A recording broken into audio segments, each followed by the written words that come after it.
Back here on the show now to discuss a team in particular, the Pittsburgh Steelers, right? I've been so surprised with what I've seen from the Steelers. I think among a lot of teams, they've been really surprising me just based on the narratives, the storylines that they've had to come into this season with, the quarterbacks, the new offensive coordinator, the lack of wide receivers, the offensive line, and how uncertain it was going into this year. The defense, was the surest part of this team, but even still, you were left wondering, was it going to be enough? Were they going to be able to score enough points? And who their quarterback was going to be, and just how it was all going to work out. And through the first, 8 games that they've played, I don't think I would have predicted 6-2.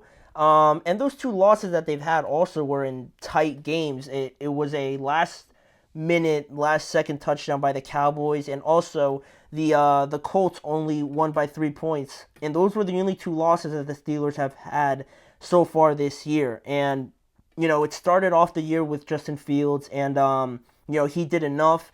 He excited. He brought a different flavor to the quarterback position that the Steelers really haven't had in recent years. His best game undoubtedly was against the Chargers, and he's had some good moments, but I feel like it was still a lot left to be desired. Still a young guy, but I feel like Mike Tomlin, that was the reason why he went to a guy like Russ eventually. He was still technically named the starter, but people were bringing up the idea of whether or not, with Justin Fields, was he going to do a good enough job to not have Russell Wilson play? Obviously, that wasn't the case, and now we've had 2 games with Russ, and this team, this offense has just really unlocked a whole new level that I even didn't believe they were capable of, with the passes that Russ has been able to hit, the running game looking a lot more open and a lot more fluid, the offensive line looking pretty impressive with when Zach Frazier comes back, 2 rookies starting. The tackles, Broderick Jones has struggled, but Dan Moore has played all right. Nobody talks about Isaac Seumalo, but he's been as steady as they come. And just Russ himself, he's brought a lot of stability and just a lot of security, I believe, in the throws, the calls that he makes, and the protections and whatnot. It all looks in order and just how it's supposed to look, trying to execute Arthur Smith's offense. And George Pickens has looked better, and you guys know the drill also. Calvin Austin impressing in a couple games. So I feel like the offense has taken a bigger step, and of course the defense is playing very good. They just added a guy like Preston Smith as well, and that is also where I wanted to go to. Now with the Steelers playing pretty good ball, they add a guy like Mike Williams, a receiver that they desperately needed all year, right, to complement George Pickens, Preston Smith. I really like the move because now you have a good rotation of Jeremiah Moon, probably not the name you guys were expecting me to say first, TJ Watt, Alex Highsmith, Nick Herbig, and Preston Smith all coming into that room of pass rushers, and that's a very solid group to have. Preston Smith, an experienced guy, has had success with the Packers, so he's just going to be a part of this rotation. And you can never have enough pass rushers also, so that's great to see. But with all that being the case, all those positives, the schedule is still the biggest note for this Steelers team because the first half was clearly easier than the second half, right, that we're about to start.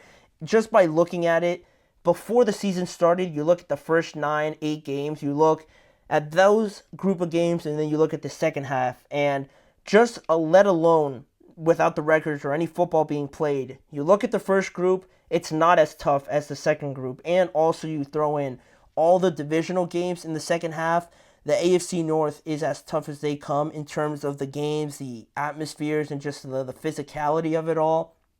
It's never easy, any of those games, so through the first 8 games, you look at the first 8 opponents that the Steelers have had through the first half of the year, those 8 opponents have a 30-40 record so far in this year, and the next 9 opponents that the next 9 games, not 9 opponents that the Steelers will have, will be against similar opponents, 2 against the Ravens, 2 against the Browns, and 2 against the Bengals.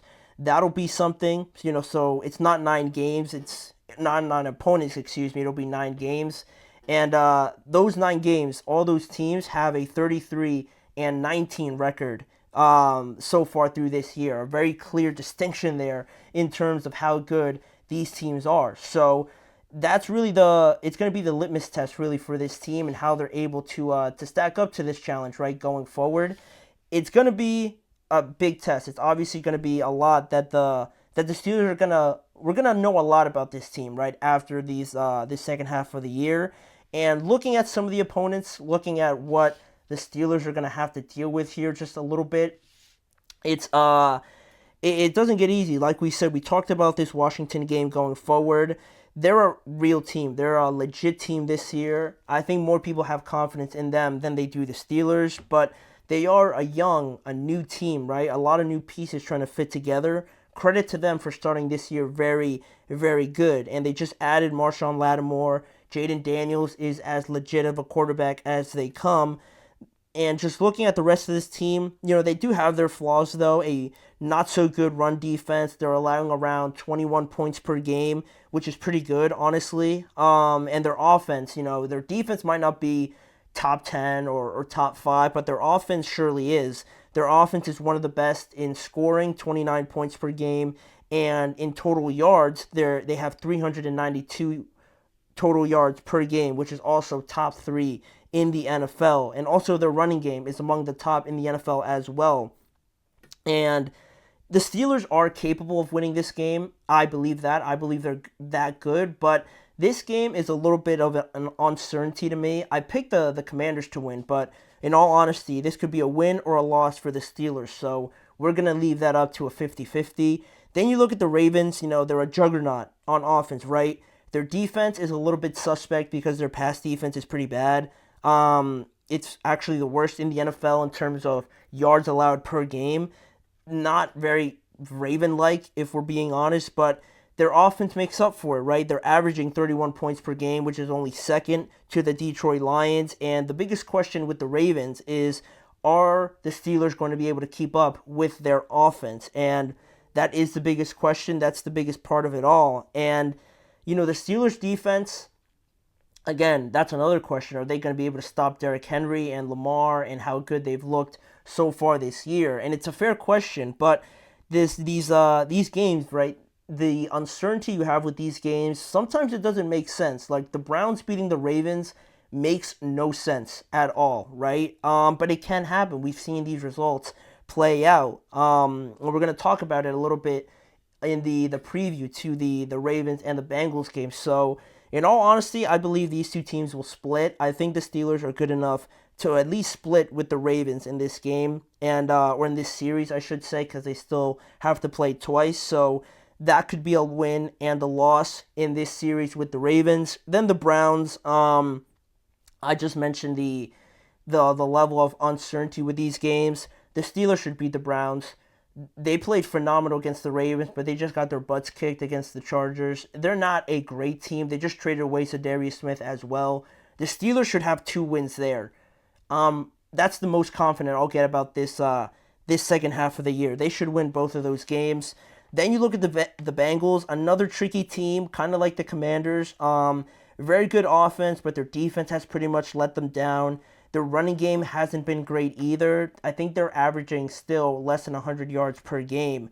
Trey Hendrickson and Sam Hubbard are very good, though. Trey Hendrickson leads the NFL in sacks so far this year. So this series, while it is tricky, while Joe Burrow is playing at an extremely high level, I'll also say that the Steelers can split these 2 games with the Bengals. I believe that is a very legitimate outcome for this team with this matchup against the Bengals for those reasons. Also, we would look at some of the other games still left. The Chiefs is I think I'm being optimistic, trying to be optimistic with some of these games, but the Chiefs game, I think that one's just going to be too much with Hopkins and how they just look on both sides of the ball.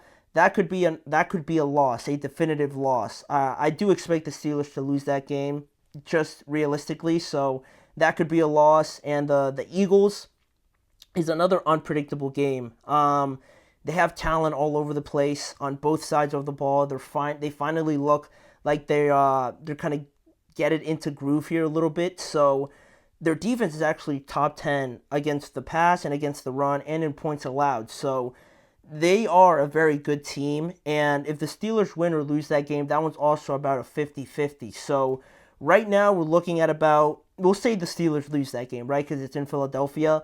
The Steelers right now, based on all the results that I just gave, a loss against the Eagles, a loss against the Chiefs, splitting with the Bengals, splitting with the Ravens, and beating the Browns twice, that gets the Steelers to about 10-7 or 11-6, depending on if they beat or lose to the Commanders. That, like I said, could go either way. They could end up being 11-6 or 10-7. I truly believe that's where they'll land in the end of the year, in the end of the regular season, right, where they try and make the playoffs. I don't think it'll be good enough to win the division.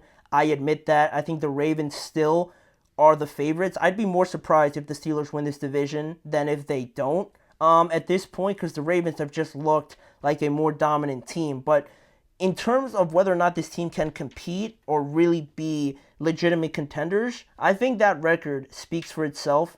That'll be a wild card level, team, maybe the 5th seed, 6th seed, depending on how, the Chargers do, the Broncos, the Colts, and all those other teams, right?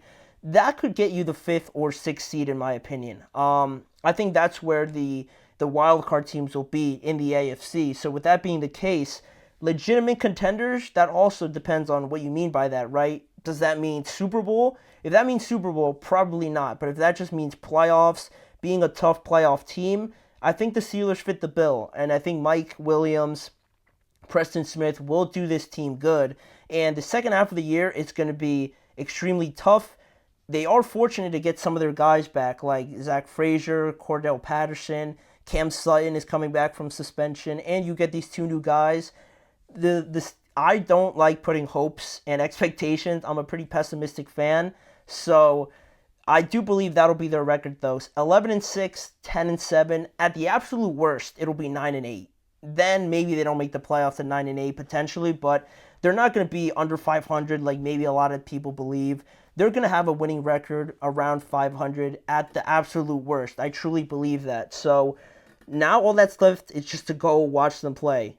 Anything can happen in these games. Obviously, there's a couple in there that are very heavily favored to the Chiefs and the Eagles maybe, but the majority of it, the divisional games, those could swing any way. So we'll see. We'll see now. It's all just coming down to the wire, it seems like, in the second half of the year. It should be as exciting and as entertaining as we hopefully predict it'll be. So we'll leave that topic there. We'll talk more about the Steelers as we go through this season. But before we get into the preview of tonight's game, we're going to talk about the Bengals here a little bit and just about how their season has gone so far and how it could potentially get even worse and very disappointing if they don't make the playoffs. And their tests really come up in the next 3 weeks here, where they need to win a good amount of these games to kind of kick things into gear. So we're going to focus on the Bengals here a little bit in this next segment before we preview the game later on in today's show.